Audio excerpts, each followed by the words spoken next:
Hi friends, Nisha hi. 1,00,000 ரூபா உண்டியல் வாங்கிட்டா நிஷா. இனிமேல் 1,00,000 ரூபா சேர்க்க வேண்டியது தான். இது ட்ரெண்டிங்கில் போயிட்டுருக்கு இப்போ இந்த உண்டியல். இப்போ இது வரைக்கும் நிஷா எவ்வளோ சேர்த்துருக்கானா 50 ரூபா சேர்த்து. 50 ரூபா போட்டுருங்க. வாங்க, மினி பேங்க்னு சொல்லுவாங்க. மணி பேங்க். மணி பேங்க். தியா எவ்வளோ இருக்கு தியாவுக்கு. உங்களோட குழந்தைங்களுக்கும் நீங்கள் வாங்கி கொடுக்கலாம். இங்கே பாருங்க, நாங்கள் பை ஒன் கெட் ஒன் வாங்கினோம். போடுமா தியா. வாங்கி இன்னொன்னு வந்து எங்கள் தங்கச்சி இன்னொரு பாப்பா கொடுத்தாச்சு. போட்டுட்டா பாப்பா. இப்போ இதோட 60 ரூபா. 60 ரூபா. 10,000 ரூபாயில இருக்கு, 1,00,000 ரூபாயில 50,000 50,000 20,000. எவ்வளோ மினிமம் போடணுமோ 1 ரூபா 2 ரூபா அந்த மாதிரி எவ்வளோ போட்டு சேர்க்குறோமோ அந்த மாதிரி சின்ன சின்ன இதெல்லாம் பெருசாகவும் இருக்குது, சின்ன சின்னதாகவும் இருக்கும். மேலே வந்து அதோட லிங்க் இருக்குது, கிளிக் பண்ணி நீங்கள் வாங்கிக்கோங்க. யூஸ்ஃபுல்லாக இருக்கும் கண்டிப்பாக.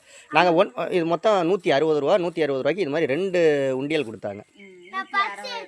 160 ரூபாய்க்கு 1/1 ஏதோ ஆஃபரில் பை ஒன் கெட் ஒன் அந்த ஆஃபரில். இங்கே பாருங்கள், இதில் 500 ரூபா போட்டோம்னா 500 ரூபாய் அடிச்சிடணும். 200 ரூபா போட்டோம்னா 200 ரூபா. அப்போ தான் 1,00,000 ரூபா நம்ம வந்து எடுக்கலாம். இதில் வந்து மினி சில்லறை காசு போடணும். இதில் வந்து நோட்டு.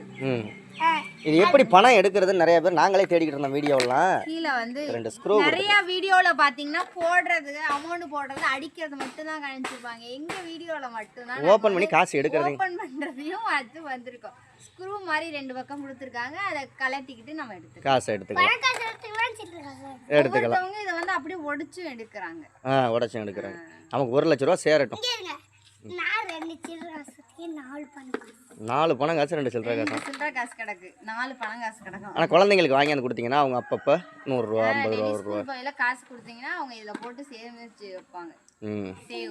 நம்ம அடுத்த வர்ற என்னது திங்கக்கிழமை இல்லை, தியாவோட பர்த்டே, தர்ணேஷ் தியாவோட பர்த்டே ஒரே மாதத்தில் வரும். எங்கள் கல்யாண நாள் 3மே. அப்போ இதை பிரிச்சிருவோம் 1,00,000 ரூபா சேர்த்துட்டு. மே மாதம் 6 மாதம் அப்புறம் 1,00,000 ரூபா சேர்க்கணும் நம்ம. அப்போ என்ன ஒரே மாதத்தில் சேர்க்கணுமா 1,00,000 ரூபா? ஆளுவா பாரு. அதான் 1 வருஷம் கூட ஒவ்வொருத்தவங்க சேர்ப்பாங்களே. 6 மாதத்தில் சேர்ப்போம். ஓகேயா, பாய்.